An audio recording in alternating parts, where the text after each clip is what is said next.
Hello, good afternoon, good evening, good morning, and welcome. It's Nurse Richard, the Wax Wizard. Thank you for joining me. Interesting ear today. As you will see shortly, it does become clearer in a minute. I've had to get right close up to this thing. Can you see the little thing I've just touched there? I thought, just a bit of dead skin, let's just lift that up out of the way. Turns out that's not what it was. And there was a few of them as well. Now, I believe these are, pretty sure in fact, they are oral polyps.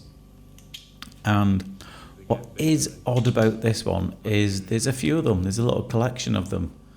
Now, if you're wondering what they are, often they look like these little fleshy growths. Most commonly, you get them when there's a chronic inflammation, infection, response to trauma. And you can get these little growths that are, more often than not, they're usually always benign. Not always though, so it's you do always have to take these seriously and get them referred to the ear, nose and throat to get these things checked out. So that can't be ruled out. Anything a little more sinister, unlikely as though it is, you can never rule anything out. Someone once told me, assume the worst, plan for the worst, expect the best.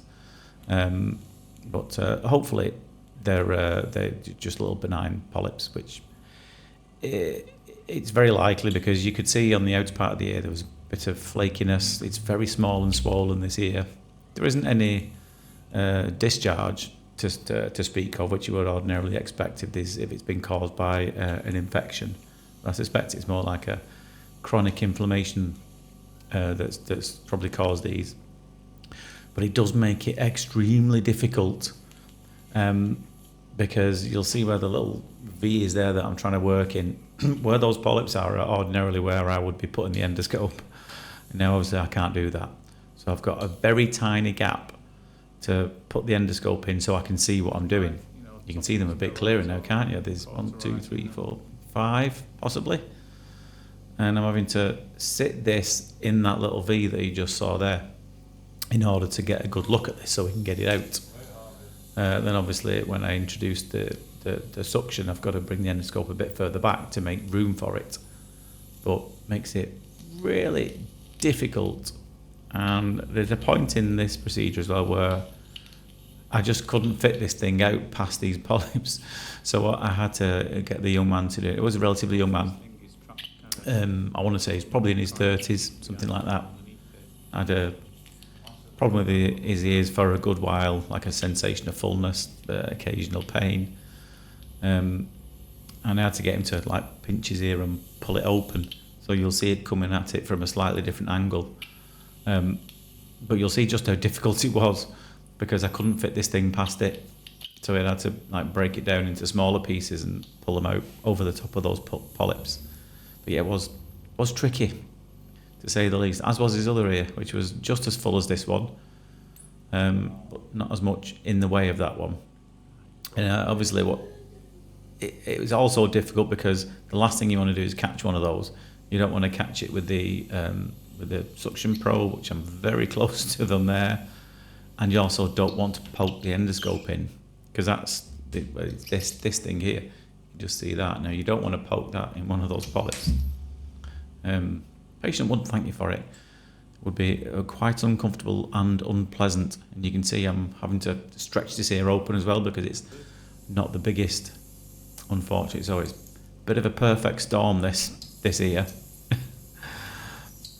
Very tricky indeed. Certainly tests your mettle, so to speak. Apologies if I sound a little bit hoarse. There is a good reason for that. I've not worked much recently. This is as I'm recording this. I've not recorded a video for about a week. Now you won't know that because you'll have seen one coming out 2 days before. Members will know that because I upload them as a recording for you guys. But I schedule them way in advance, so I'm about a month ahead. But now I'm about 3 weeks, only 3 weeks ahead. Here's where I've got the patient to pull open the ear. So you'll see I'm coming at it from a slightly different angle. What you won't see is how difficult it is to hold the suction tube at that angle, because there's the rest of his ear in the way that you can't see behind there.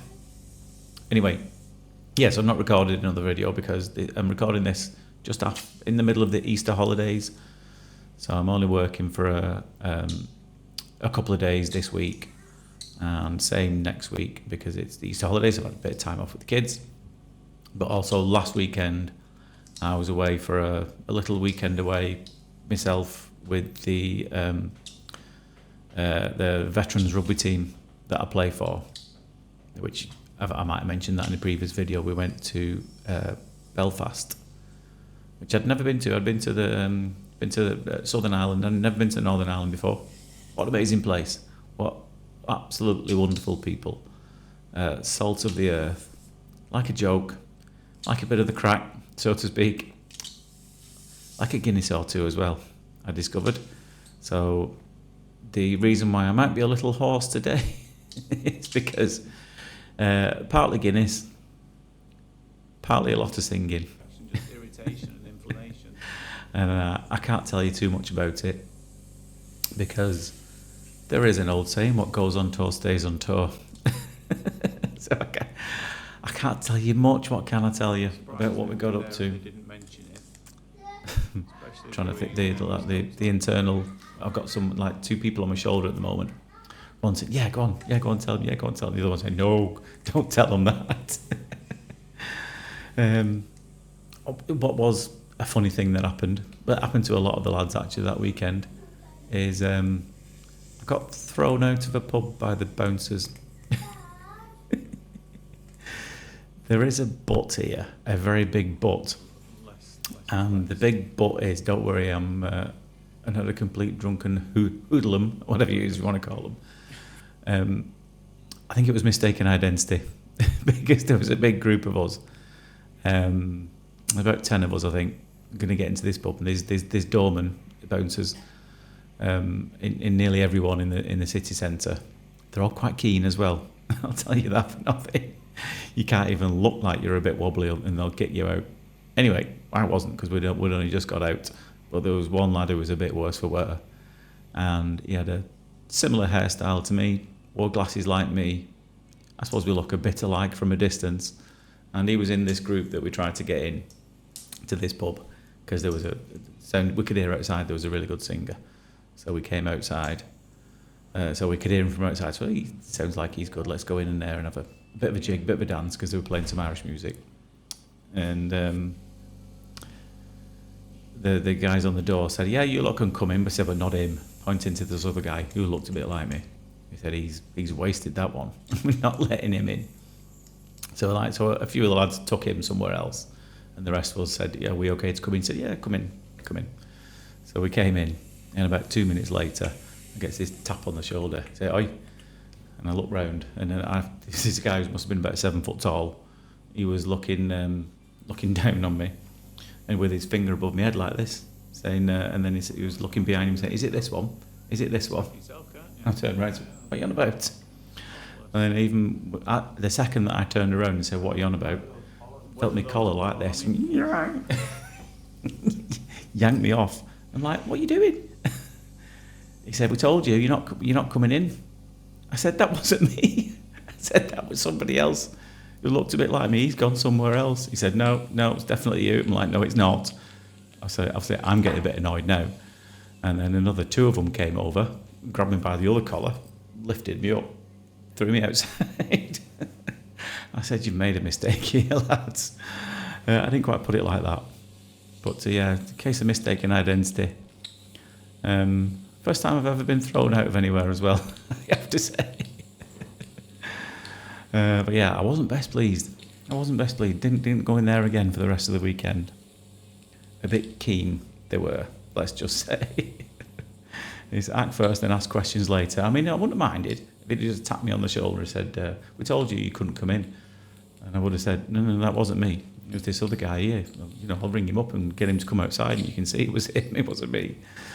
But no, they weren't for having a reasonable discussion about it. It's like, "No, out you go." But the rest of what happened, I really can't tell you. I really can't tell you. But it was good fun. And yeah, a few of the others got kicked out of most of the bars in Belfast. But only for being a bit wobbly and being a bit daft. Nothing terrible. But hey, they can't expect a bunch of boys who are like in the 40s and 50s to not get a little rowdy. But apparently a lot of the bouncers there don't like rowdiness, don't like you enjoying yourself and having a good time. As soon as you look like you're about to get a bit too giddy, they'll kick you out beforehand. But yeah, I would go back. It was a fabulous place. There's just a couple of bars that I'd avoid. Anyway, as you can see, we're on to the second year now. Going back to the polyps in the first gen, I drifted off topic there, but a lot of people want to know what I've been up to. That's the long and short of that. Going back to the first era of the gentleman with the polyps, you might be wondering, well, what can they do about that? There's a few treatments you can do for that. The usual one is to sometimes treat it with a topical antibiotic. Topical means directly on it. A steroid, which obviously will calm down the inflammation as well, reduce that swelling. Very severe cases, they often consider a surgical removal. And if they suspect there might be something that's a bit more sinister causing that growth, they'd probably do a little biopsy. But I suspect they'll probably try treating it conservatively first, see if it goes down with antibiotics or steroids, which it might not do if it wasn't, if it was a bit more sinister. But I'll leave that for them to decide what to do with it. But hopefully they can sort that out for him pretty quickly. So we've just got this one. I don't know why this one caused me more trouble. I remember now why it caused me more trouble than I thought it was going to do this, because it was it kept disappearing up the tube as I was pulling it forward. So you can see I just touch it, get a good grip, and then try and bring it forward. But I thought it was more form than it was. So as soon as I touch it, bits are disappearing up the tube. I mean, it's still being removed, but it just takes a bit longer than I was hoping for that reason. It just like crumbles off, disappears up the tube. When it disappears up the tube, you've got to then get another grip. And then when you get another grip, the same thing happens. But it comes out in the end. And again, there may well be a bit of inflammation in this one as well. Not as bad as the other one, but there was no sign of anything terrible in this. It was just a bit of a faff to get rid of. And so I'm having another couple of days off now. I'll be in work for another 4 days, which is nice when you can do that, when you work for yourself. Holiday pay is not great though. But it's nice to be able to do that. And spend a bit of time over Easter with the kids. So as you can see again, it is a little bit irritated, inflamed, and a bit dry and flaky. So there probably is something. It probably is a bit irritated and inflamed. I'm not going to say infected because I don't think it is, but I think there's certainly a fair amount of irritation in this here. But no polyps from what we can see anyway. But hopefully by the next video I do, I'll have some of my voice back and some of the energy. And I'll see if I can think if there are any other tales I can tell you, but at the moment, from the top of my head, I'm thinking no, there's not. So I'm just going to try and tidy up a few little bits here. I don't think I had time in the appointment to tidy up every little bit here, and I think I was at that point there that it did feel it was a little uncomfortable tidying up the edges. So we left it there because you could feel it brushing against there. That feels nice. And again, I think it might have got a little bit squeaky as well, from what I remember. But we've got away more than enough there. I think I just tried to get that darker section just hiding behind that flap of little dead skin there, but I don't think it was for coming. So we decided enough was enough. Both the eardrums visible, clear, healthy, can hear again, and gets his referral. Anyway, I hope you enjoyed that. If you did, please feel free to subscribe to the channel, leave me a comment down below, click like, all that. But for now, take care of yourself, and I'll see you later. Ta-da.